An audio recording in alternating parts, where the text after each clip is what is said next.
Today I'm going to show you a quick tip that'll help you extend the longevity of your outdoor furniture, even if it's crap that you bought from a store. Hit it! Mother Nature is absolutely brutal on outdoor furniture, so we kind of have to do everything we can to make these pieces last as long as possible. So one trick that I've done on just about any outdoor piece of furniture I've ever built is to apply some protection to the feet.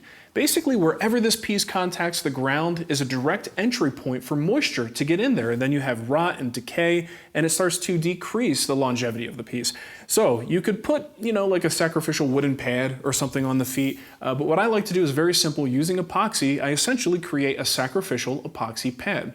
So it not only blocks any moisture from getting in there, if people decide to drag this thing, which they inevitably will, across concrete or a patio or something like that, as they drag it, you can get a lot of tear out, and it really starts to wear down the feet and the legs on pieces like this. So that epoxy sacrificial pad will serve to allow that to get torn up instead of the wood itself. So it's pretty quick and easy. Let me show you how it's done.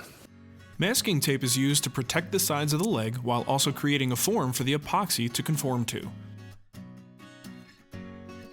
The epoxy I use is West System. It's a high-quality epoxy that has a very loose consistency, so it's perfect for pouring. As the fast hardener ages, it turns into this dark burgundy color which works perfectly on mahogany. If the wood is fresh, it'll likely absorb quite a bit of epoxy, so you might need to reapply it over the course of a few minutes. Ultimately, I want about a 1/16 of an inch to an 1/8 of an inch layer of epoxy when it's all said and done. The epoxy will self-level, and this particular variety will cure over the course of the day. That evening, the tape is removed. You can use a power sander to smooth and blend the epoxy, but you need to use a very light touch.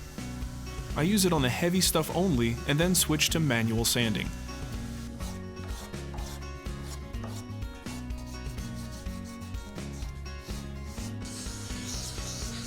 My chair is already finished, so I'll just use a little extra finish to get rid of the haze and any scratches. And this epoxy foot is ready for the great outdoors. So that's really all there is to it. A little bit of epoxy imparts a whole lot of protection. The cool thing is you could do this on a brand new piece of furniture. You could do it on one that's been sitting out there for years. It's gonna help and ultimately is gonna extend the longevity and prevent splitting, cracking, and rotting. So it's a cool trick. Give it a shot. Let me know how it works out for you. Thanks for watching.